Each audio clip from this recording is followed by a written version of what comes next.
This Torah class is brought to you by TorahAnytime.com.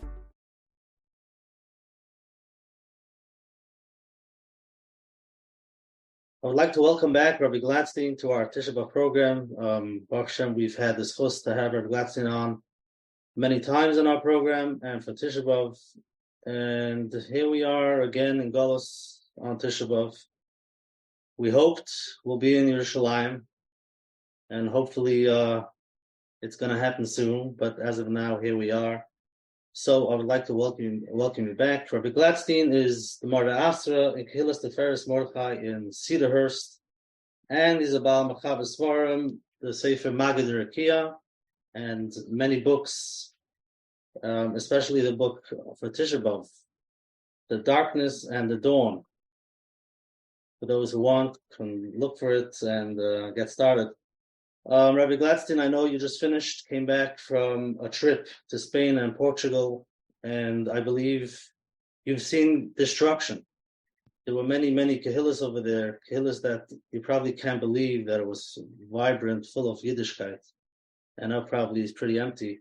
If you can tell the audience a little bit of what you saw and the inspiration that you got. Yeah, Menachem, thank you for the opportunity. This is an appropriate time of the year to talk about this subject. Talk about communities in Spain. There were Jewish communities there for at least 800 years. The Rishonim lived there. You had the greatest of all the Rishonim.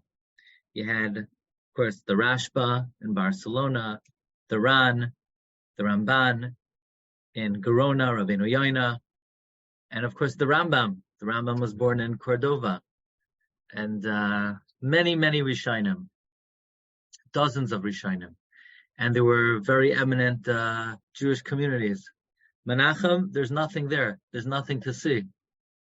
We thought we would go, we would see remnants, relics, imprints, some kind of she'eres. No, there's nothing to see. The country is empty and void. There's no ruach and there's no geshem. Nothing. It was startling. Prepared a lot of information to talk about some of the great Rishonim. Okay, some of the streets, the Rashba street, very good. But there's no apparent evidence that Jews ever lived in that country. There's no shame v'she'eres. The closest you'll see is in some doorways. There's like a little crevice where, once upon a time there was a mezuzah there. But that's it. There's no batei kvaris. There are no cemeteries. There are no kvarim. There's nowhere to daven. The Rush was in Toledo. Nowhere to daven. Not for the Rush, not for the Rashba, not for the Ramban, not for the Ran, not for Rabbeinu Yoina. They did a very good job. And Rabbi Gedalia Shor points out that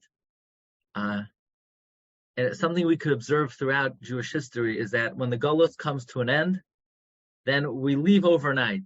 It's not like the Goyim, they come and say, we think the time is up. We're going to give you a couple of months. You could sell your homes. You could pack your bags. You could take all of your stuff with you. Now, when the golus is up, it's all over. There's nothing. The next night, we're out of there. And Rabbi Glatstein Shor explains that based on our Chaim HaKadosh, the concept of golus is to gather the nitzotzos of Kedusha that were scattered all over the world. But once we're finished gathering in those sparks, then next night, we're on to the next. There's no delay. And that's what we see in Spain. In Spain, it's like we took every last spark of Kedusha out, and there's nothing left. I'll share with you something very powerful. It's even difficult to talk about it publicly. It's a question I had for many years. And I even offered an explanation, and I wrote it, and many people really, it was an approach that really resonated with a lot of people. But going back to Spain and Portugal, I think there are other answers possibly to this question. And this is a very important question. On Tisha B'Av, we mourn many tragedies besides the actual Churban Beis Hamikdash. Of course, we mourn the Asarei Harugei Malchus. But we mourn the Crusades. Didn't happen at the time of the Churban. It happened 1,000 years later. We mourn the burning of the Shas, 1242. We mourn the Holocaust. So there are many tragedies that we speak about on Tisha B'Av. And it really troubled me. Why is there no mention of the Spanish expulsion in 1492? I mean, 300,000 Jews were expelled from the country. And everybody knows, or should know, that it happened on Tisha B'Av. It happened on Tisha B'Av. So it's not like we're sticking to the script, only Eicha, only Chorim Beis HaMikdash. We talk about things that happened throughout the generations. And the Spanish expulsion was one of the greatest tragedies that ever happened to Jewish people. Why do we omit it on? It's like conspicuously absent. Especially that Barbanel writes in one of his introductions that Ferdinand and Isabella, they didn't know, they didn't like look on the calendar. Hey, let's schedule the expulsion for a date that is well known to be a day of mourning for the Jewish people. As far as they were concerned, they picked a date out of the hat. But it's like Tisha B'Av is a lightning rod, and when there's tragedy that happens, it happens then.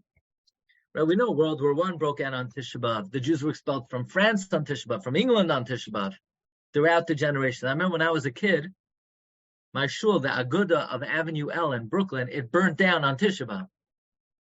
Everybody knows when there's tragedy that happens, it happens on Tisha B'Av. And here the Spanish expulsion, divinely orchestrated clearly that it was scheduled for Tisha B'Av. And we don't even talk about it on Tisha B'Av. It's omitted. So in the past, I used the following approach. And I think there's a lot of truth to it, but there's something more, I believe. The Gedolim who lived in those times, when the Jews were leaving Spain, they paskin that even though it's Tisha B'Av, they should play live music. Why? One of the reasons is the Jews were so depressed and they're so downtrodden, they're so broken that the Rabbanim of the time felt it was a question of life and death. The Jews were in danger of just being utterly crushed, demoralized. So they needed to lift their spirits. But there was another message as well. And that is, as painful as it was to leave the country where we flourished for 700 years, for 800 years, but we're not leaving our home. We're leaving the golus. And a Jew never cries when he leaves the golus. And as difficult as it was, we played music to recognize we never belonged in Spain in the first place. That's not our home. Our home is Eretz Yisrael. You can't cry when you leave the golus. You can't be attached to the golus. You can't mourn when a golus is over. Golus is over. It's not easy. It's not easy being completely transported to a different country, no money, broken, no livelihood, strangers in a strange land. But at the end of the day, a Jew doesn't cry when they leave the golus. And I believe this is a true answer. But, look, I know, Menachem, on your show, you speak about the issues that others are maybe afraid to talk about. So I think this has to be mentioned. After studying, I did a lot of research to be able to speak. We had a very chashuv olam. We had about 40 people, educated people, erlicha people. So I was doing research about the times that these Gedolim lived in and the communities flourished in. In 1391 in Spain, 200,000 Jews were forcibly converted and baptized. 200,000 Jews. Just think about the magnitude of that number. 200,000 Jews were forced to leave the religion. Okay, so you'll say, look, their lives were threatened. And obviously, who could judge them? And they had no choice. And inwardly, many observed Judaism privately, but not everyone. Not everyone. But here's what the painful thing is. And I'm going to come back to the really painful thing in a moment, but I want to let you know that in 1492, many Jews went to Portugal. Because at the time, Portugal did not have a policy of expulsion. So Jews went to Portugal, but 5 years later, King Manuel of Portugal wanted to marry Ferdinand and Isabella's daughter. So they said, "Look, you want this girl who has a shidduch. Here are the Tanaim. The Tanaim are, you have too many Jews in your country. So you agree to expand expulsion to Portugal. You have her hand in marriage." So he married her, and that was the condition of the marriage. Now he understood that his economy was dependent on the Jews.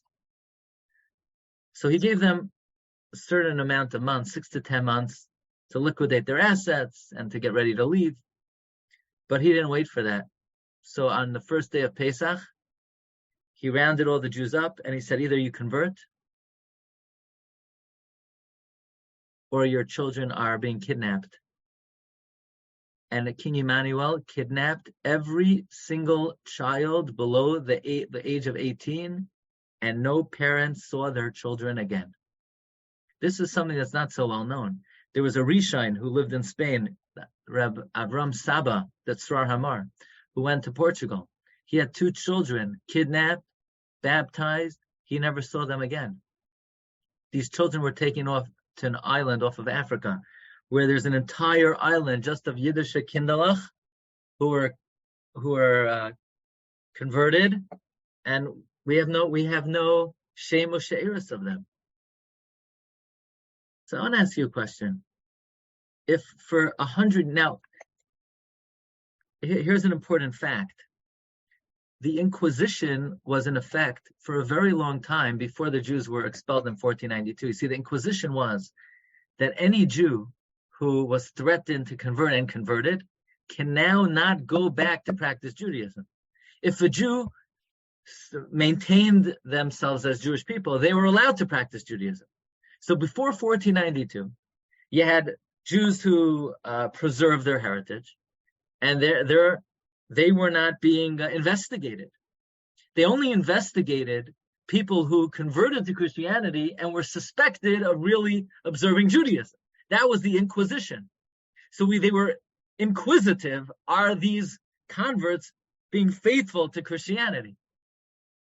So I'll ask you a very simple question. In the scheme of history, what was worse? The forceful conversions for 100 years of hundreds of thousands of Jews? Or the fact that Jews were expelled in 1492? What do you think was worse? That hundreds of thousands of Jews left Yiddishkeit? What's a bigger tragedy? That Jews left our religion by the droves? Or the fact that in 1492, Spain said, okay, enough is enough. I understand many people converted, but anyone who didn't convert, you got to leave. I mean, in the scheme of things, that wasn't such a big deal. Compared to the fact that we lost hundreds of thousands of Jews in the last 100 years. So to commemorate what happened on Tisha B'Av 1492 is really insulting, if you think about it, and a lack of appreciation and understanding and not knowing and being educated what was going on for decades before that. But probably the most painful thing is that there were Rabbanim that didn't withstand the test. And without getting into too much detail, one of the great Rabbanim, Rabbi Solomon Levi, when he was challenged by the church, he converted. And his Talmud, Rabbi Yeshua Halorki, he disparaged the Rebbe. How could you leave our people? How could you abandon us? How can you turn your back on us? And the Rebbe challenged him to a debate. And Yeshua Halorki converted. So what do you think that did to the morale of the communities? What do you think that did? Now, these weren't of the caliber of perhaps Abarbanel and Rabbi Avram Saba, but, to be aware of what was taking place in the time. We know the Ramban had a famous student, Avner, that many Sfarim talk about. The Ramban talks about, the Kavayosher talks about. So I'm not trying to, reveal things that are not known. This is, it's written about in all the Sfarim. But the pressures of the time, so I would say like this. Number one, you think it's brings kavod to Klal Yisrael, if we were going to really focus in on what was happening then, in a way it's almost impossible to talk about. And in a way it's disparaging to talk about. You're going to talk about that Jews left their Spain. That's what you're going to remember. Why? Because it happened on Tisha B'Av. But vis-a-vis what was taking place, first of all, in the Inquisition, if you're suspected of practicing Judaism, so they would either torture you until you admit either that you wholeheartedly embrace Christianity, or they torture you. So I think there are a number of reasons why the Spanish Inquisition is not discussed too much on Tisha B'Av. Number one, like we said, you can't cry when you leave the golus. Number two, the whole saga and the whole period, in a way, it's embarrassing for us.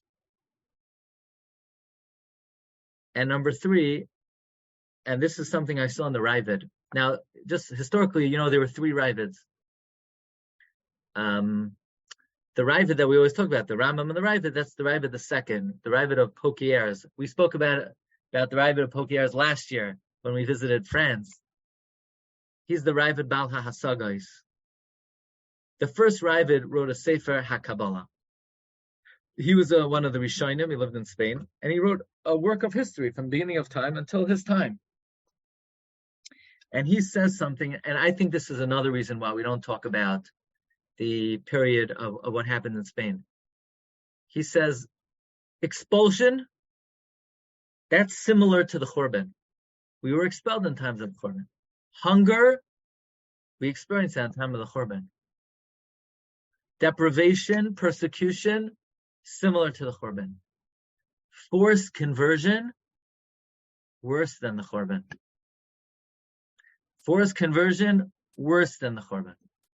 He doesn't say this to answer any questions. He just makes this comment that this part of Jewish history, forced conversion, this is worse than Churban Beis HaMikdash, which might be another reason why we don't talk about it on Tisha B'Av, because this is a tragedy worse than Churban Beis HaMikdash. Tisha B'Av is dedicated to those tragedies that are on par with Churban Beis HaMikdash.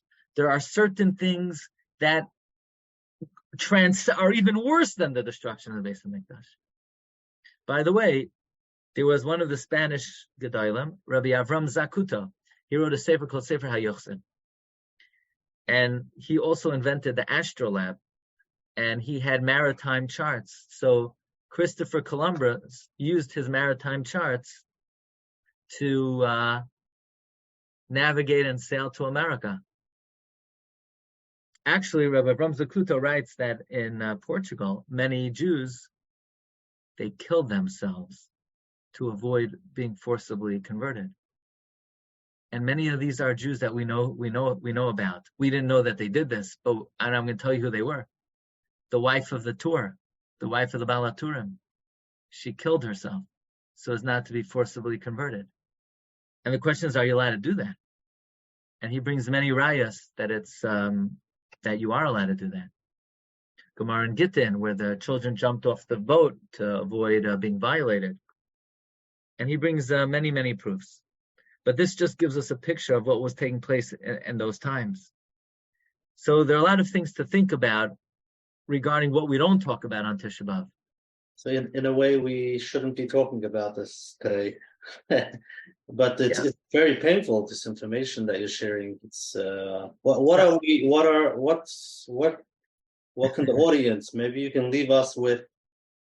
So I want to share regarding the first point, that we don't cry when we leave the golus. That's something that we really have to think about, that not to be so attached to as comfortable as the golus is, and as much as we're able to practice our Yiddishkeit here in America, but this is not where it's at. This is not our home. This is a station, not a destination. Regarding some of the sad occurrences that we're discussing, it also gives us a moment to pause and think that, yeah, there are things that happen in our time.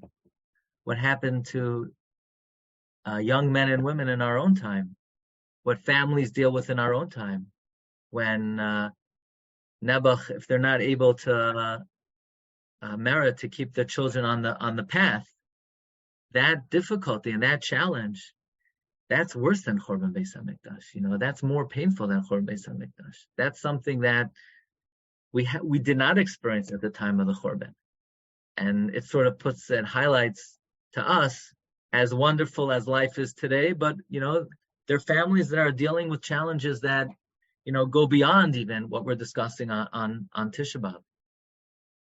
I want to share with you just one final thing that I learned in Portugal. We were in Lisbon.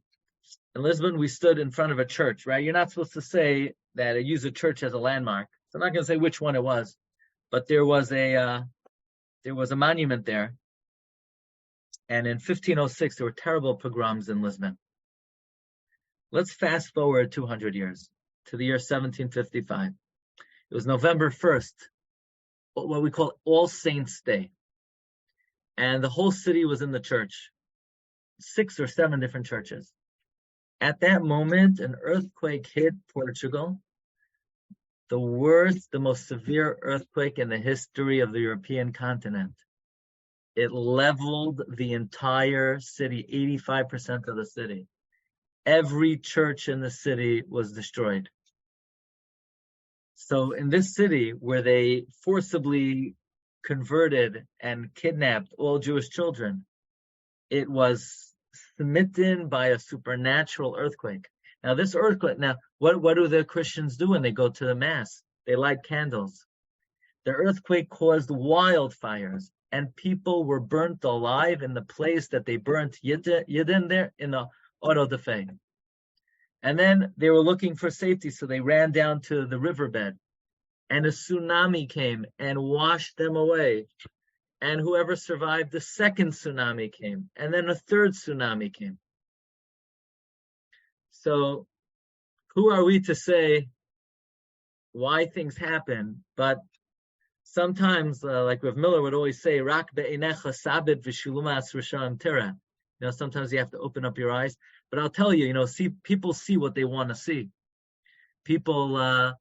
So some of the clerics, they said, "Okay, why is God doing this? It must be we didn't search out every last converso. There must be some more Yidden practicing Judaism in secret." So they found one more Yid and they burnt him alive. So, on the one hand, you see open Yad Hashem, and you see how blinded people could be, and this is all part of the golus, where, look, Chazal tell us Hashem is marach ape, Hashem is patient, but ultimately v'gavei delay, he collects his debt.